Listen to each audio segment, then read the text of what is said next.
At 5 a.m. Washington time this morning, while most Americans were still asleep, Donald Trump fired what he believed was a killing blow against Canada. He sat in his residence, phone in hand, and posted a message that he was certain would bring Ottawa to its knees. The threat was simple and brutal. Canada would immediately surrender critical economic sectors to American supervision or face a devastating 30% tariff on every Canadian product entering the United States. Total economic annihilation. He gave them no room to negotiate. He gave them no time to prepare. He expected Mark Carney to be on a plane to Washington by noon, begging for mercy in the Oval Office the way Trump believed all weaker nations eventually would. By 9 a.m., the begging had not materialized. By 10 a.m., something far more terrifying began. By 11 a.m., Wall Street was in a state of absolute carnage, and the trillion-dollar American defense industry was watching its future evaporate in real time. What happened in those 6 hours will be studied in business schools, war colleges, and diplomatic academies for the next century. It is the story of how one man's arrogance met another man's precision.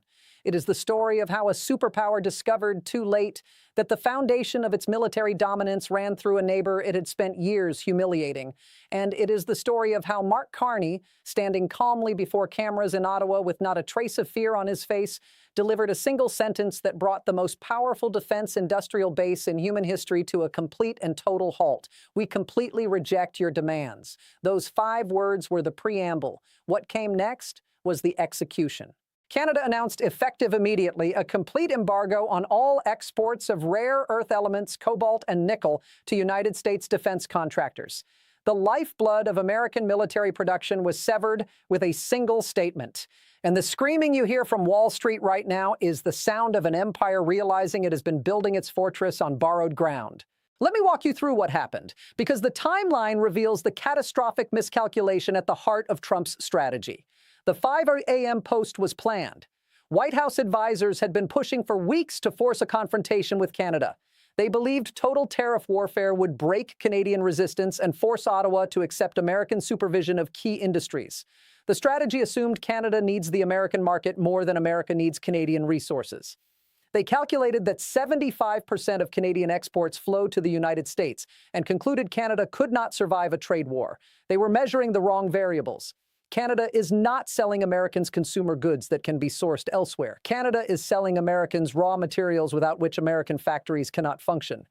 And nowhere is this dependency more absolute than in the defense sector. Let me show you the receipts, because the numbers that are flashing red across trading screens right now tell a story that the White House desperately does not want you to understand. Receipt number 1, the critical mineral stranglehold. The modern American military runs on materials that most citizens have never heard of. Rare earth elements like neodymium and dysprosium are essential for the guidance systems in precision missiles. Cobalt is required for the superalloys used in jet engines that can withstand extreme temperatures. Nickel is fundamental to the armor plating and battery systems in next-generation military vehicles. Without these materials, you cannot build an F-35 fighter jet.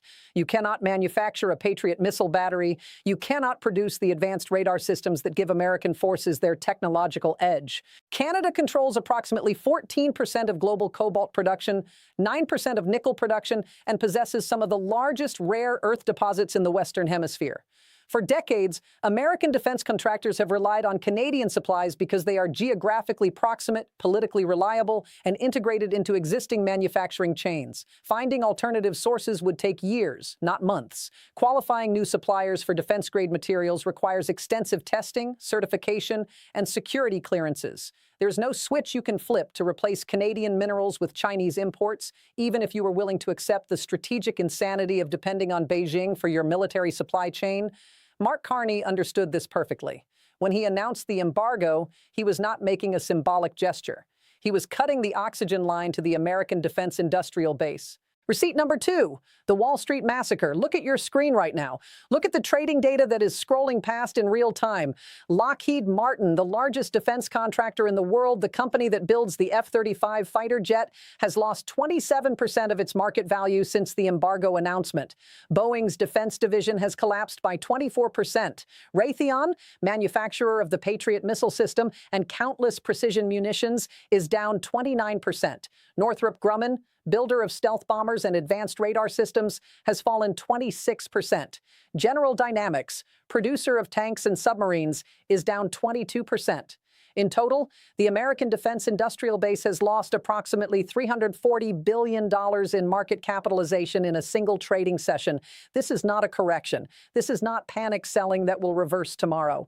This is investors doing the math and realizing that without Canadian critical minerals, these companies cannot fulfill their existing contracts. They cannot build the weapons the Pentagon has already ordered.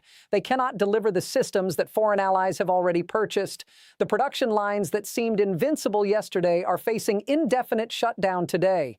The smart money is running for the exits because the smart money understands that Mark Carney just revealed the single greatest vulnerability in American strategic planning. Receipt number 3. The Pentagon panic. Sources inside the Department of Defense describe scenes of chaos. Emergency meetings have been convened. The Secretary of Defense has canceled public appearances. Procurement officers are frantically inventorying stockpiles of critical materials. Initial assessments are devastating. Current stockpiles of defense-grade rare earth elements are sufficient for 90 to 120 days of normal production. Cobalt and nickel reserves are measured in months, not years. The United States military is now operating on a countdown clock. Every F-35 that rolls off the line depletes the stockpile.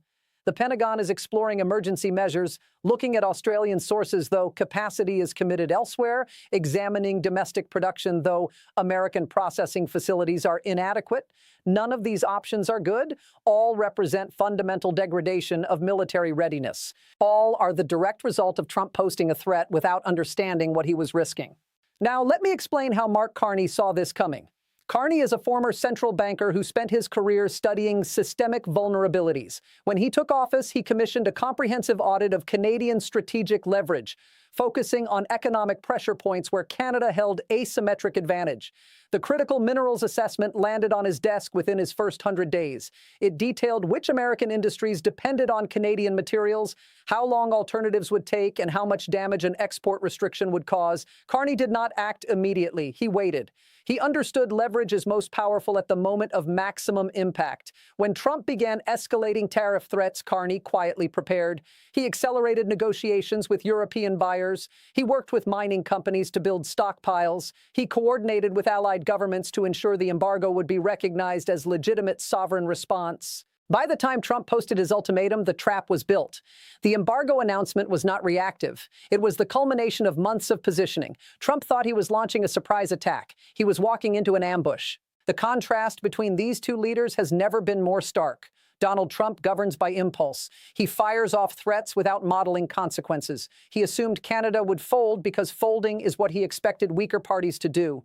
He never asked what leverage Canada might possess. Mark Carney governs by systems analysis. He maps dependencies and identifies choke points.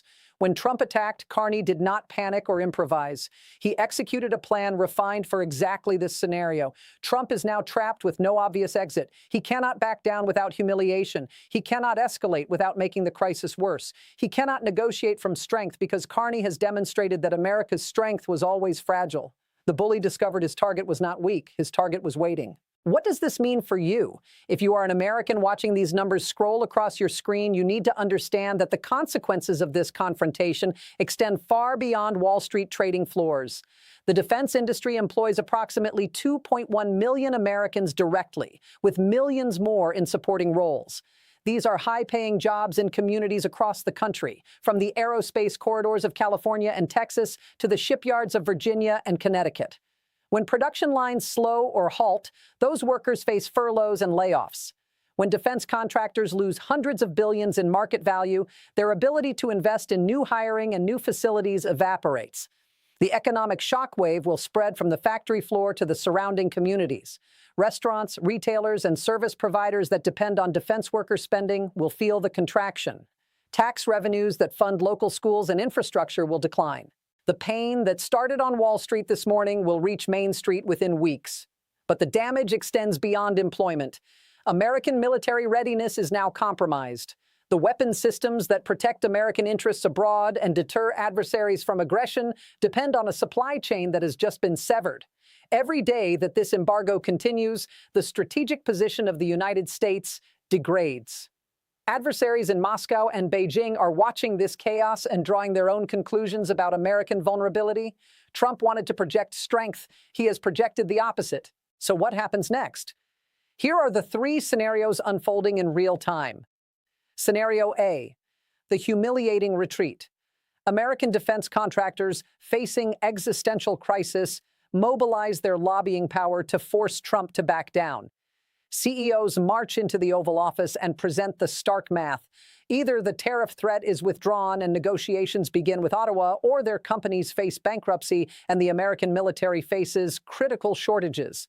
Trump, confronted with the prospect of destroying the defense industry he claims to champion, quietly drops his demands and seeks a face-saving exit. Carney agrees to lift the embargo in exchange for formal guarantees of Canadian economic sovereignty. Trump claims victory while accepting total defeat. Scenario B, the escalation spiral. Trump, unable to accept the humiliation, doubles down. He imposes the 30% tariffs despite the embargo.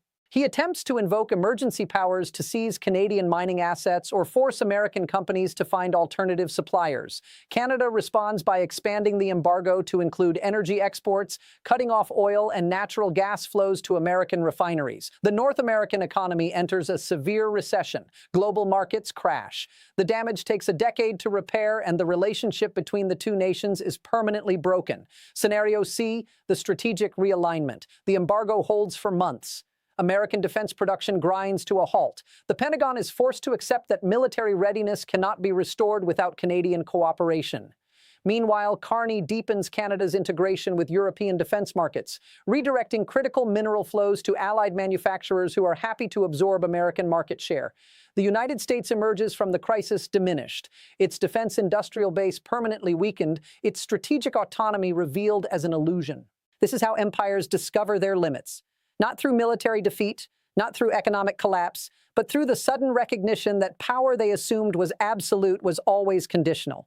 Donald Trump believed that American economic gravity was so overwhelming that no nation could resist its pull. He believed that threats alone would be sufficient to bend smaller countries to American will. He believed that Canada, specifically, was too dependent on American markets to ever seriously resist American demands. Mark Carney just proved all of those beliefs catastrophically wrong. He demonstrated that dependency runs in both directions. He demonstrated that a middle power with strategic resources can bring a superpower to its knees without firing a single shot. He demonstrated that the foundation of American military dominance was never as secure as Washington assumed. The footage from Ottawa this morning will be replayed for generations. A calm, composed leader standing before cameras, rejecting the demands of the most powerful nation on earth, and then methodically dismantling that nation's ability to build weapons of war. This is what strategic mastery looks like. This is what happens when impulse meets preparation. The mainstream media will try to frame this as a trade dispute that can be resolved through normal diplomatic channels. Do not believe that framing. The embargo has revealed a structural vulnerability that cannot be patched with a phone call or a summit meeting. Even if the immediate crisis is resolved, the world now knows that American defense production depends on foreign resources that can be weaponized against it. That knowledge changes everything. It changes how allies calculate their relationships. It changes how adversaries assess American power. It changes how investors price risk in the defense sector. Donald Trump woke up this morning believing he was about to crush Canada. By noon, Canada had revealed that America's military-industrial complex was built on sand, and Wall Street, watching the foundations crumble, is crying blood. Drop your thoughts below. Did Carney save Canada or doom the global economy? Stay vigilant. Stay informed. You are watching an empire discover its limits in real time.